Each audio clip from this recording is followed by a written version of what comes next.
Okay, here we are with another modern matchup. I'm playing a blue-white-red twin, and our opponent is playing blue-red twin. Unfortunately, this is game 2. The game 1 didn't save to my replays, so unfortunately I've only got game 2 and 3 of this match.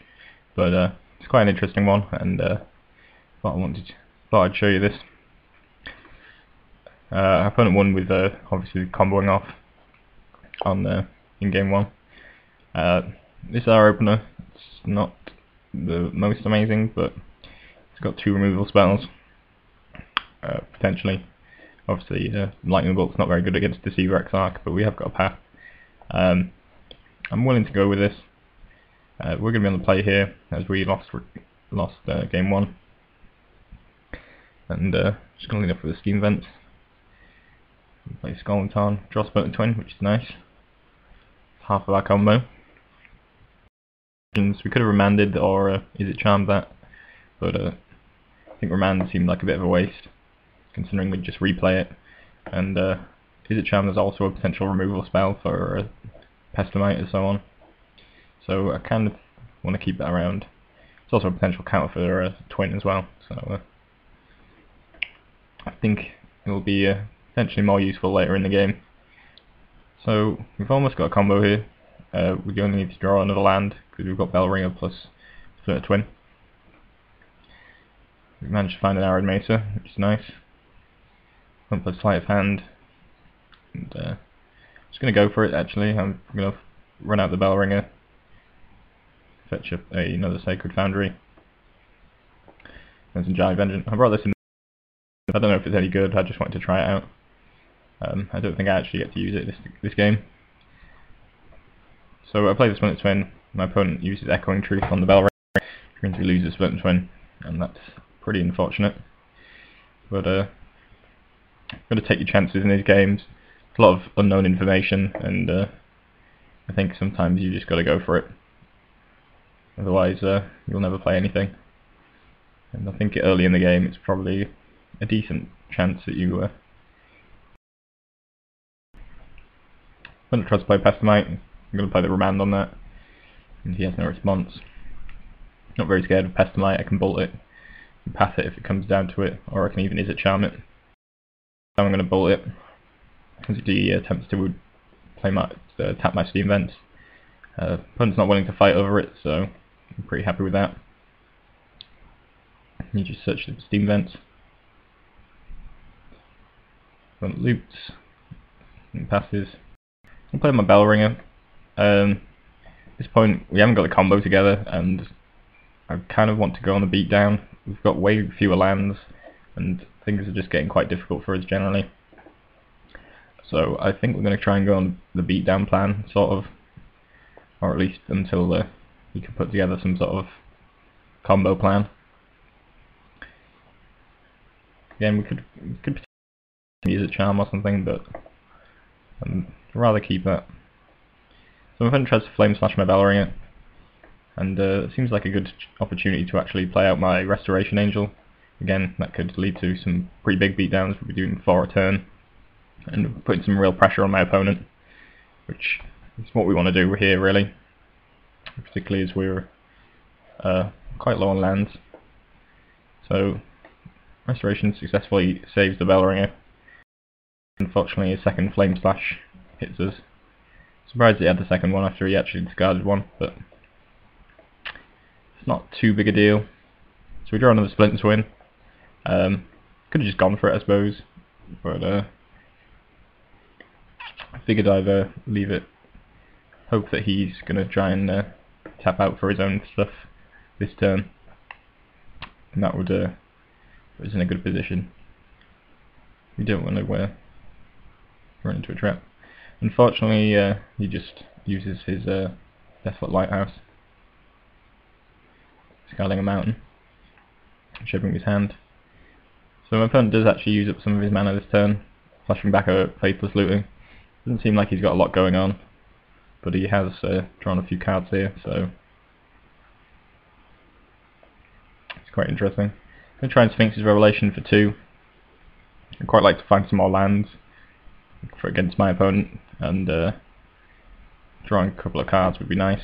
Life total is not so relevant, but just like to start hitting my land drops and feeling like I'm a little bit more in control of this matchup. That gets hit with a Dispel. I draw an island, and I decide, as our opponent's gone to 3 lands after dispelling that, but it's probably a good time to attempt the Splinter Twin. And yeah, it gets there this time. We're definitely in a good position here now, as we could potentially counter something if he had a response with the Izzet Charm, and if you played a Pestermite to or a Deceiver Exarch to tap down the Village Bellringer, we could have actually just passed that, and so he wouldn't have had a response that would be game winning. So I think it was well worth giving it a go there, particularly when he only had 3 lands up and only 3 cards in hand, clearly quite a depleted hand. So yeah, we went for it, and it paid off that time, so that went pretty well. So this is on to game 3. We're on the draw here. This is our opener. It's a little sketchy, in all honesty. If he just has Deceiver / Pestermite into Twin, then we're probably just, well, not plus / Pestermite, it has to be an Exarch, I guess. But if Exarch into Twin just beats this hand, and I think that was probably a bit of a risk, really. If there's a path, that would be a little bit better. But I'm going to go with this. It looks like quite a different deck, actually. It looks a bit more like blue, white, red control here.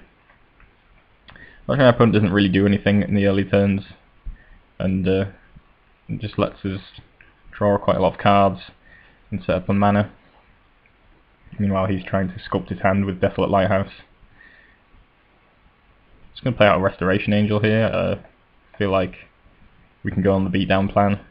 We kind of don't have any other plan going on at the moment, as we're nowhere near comboing, and we're actually quite scared of him playing a Deceiver Exarch, as that could be a real problem for us. As a Lightning Bolt, Snapcaster Lightning Bolt is actually our only answer to an Exarch. So we're going to put some pressure on. He remands the attempt to play the Restoration Angel. We're just going to play a land and attempt to Restoration Angel again. This time it lands. So we're doing quite well for lands. We've hit all our land drops so far, but still not in a comfortable position, considering he's sculpting his hand, and we don't really have a real way to deal with Exarch. Flame Slash is my Restoration Angel, which I'm fine with. Just going to play out my other Restoration Angel. Fetch Steam Vents. Continue attacking. Go down to 13. Again, opponent sculpts his hand. I really don't know what's in there, or if he's having much joy. He's not throwing away much to show me what he's got. But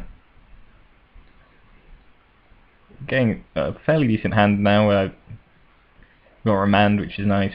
Got Bolt for this Pestermite. So yeah, he goes for the Pestermite, and he's going to go for the combo. That's not my Colonnade. I could have bolted it there, but I think I'd rather him target with a Splinter Twin and get more value.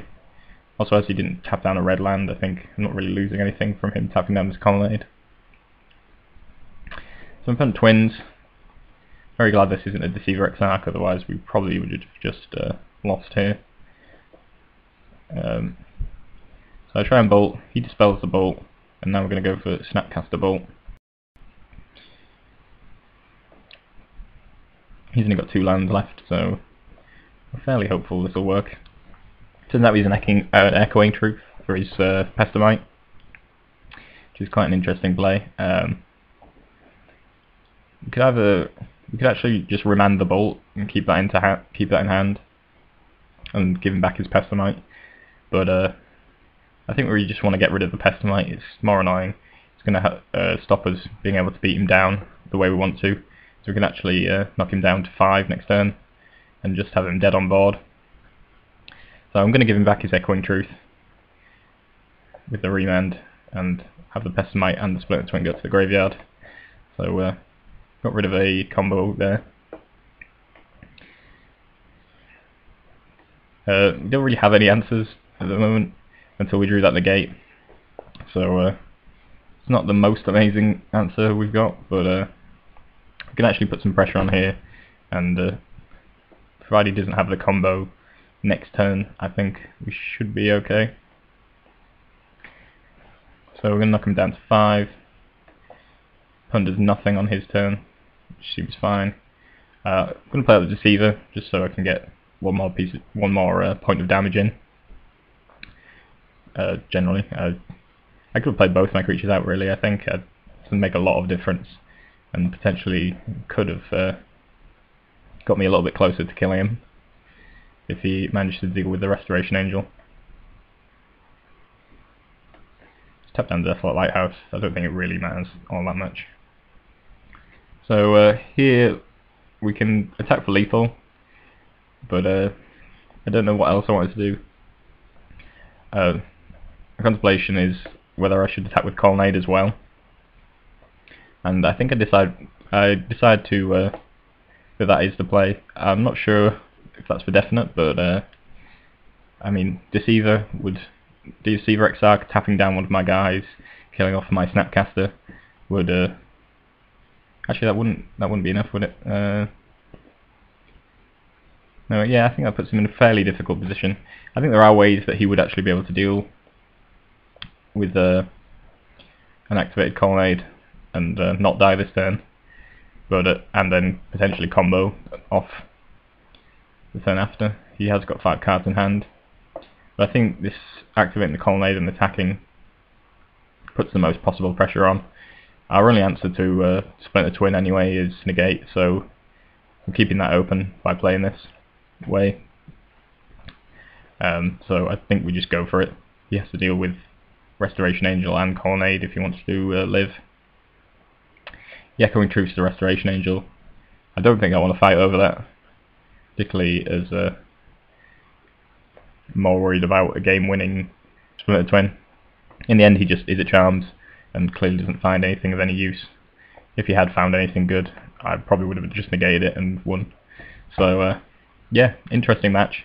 Quite difficult playing Splinter Twin, and against other Splinter Twin decks, as it's a big game of can he kill me, can you kill him sort of thing.